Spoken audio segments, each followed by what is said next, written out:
একটা সুন্দর সম্পর্কে ভুল বোঝাবুঝি হবে এটাই স্বাভাবিক। কিন্তু ভুল বোঝাবুঝি হওয়া মানে এই না যে তার সাথে কথা বলা বা যোগাযোগ বন্ধ করে দিতে হবে। নিজেদের ভুলগুলো নিজেরাই ঠিক করে নিতে হবে। তাহলে একটা সম্পর্ক সুন্দরভাবে গড়ে উঠবে। আর তার সাথে সাথে ভালোবাসাটাও গভীর হবে। কিন্তু ওই যে আমার কপালটা তো অনেক খারাপ। আমার প্রিয় মানুষটা আমার ভুল বুঝে কথাগুলো বন্ধ করে দিয়েছে। বরং সে ভালোবাসার চেয়ে ভুলগুলোই খুঁজে বেড়ায়।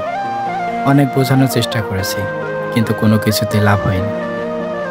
আমি ঠিকই তার কথা ভেবে প্রতিটা রাত জেগে কষ্ট পাই, অথচ তার হয়তো আমার কথা মনে পড়ে না। এটাই হয়তো শখের মানুষ।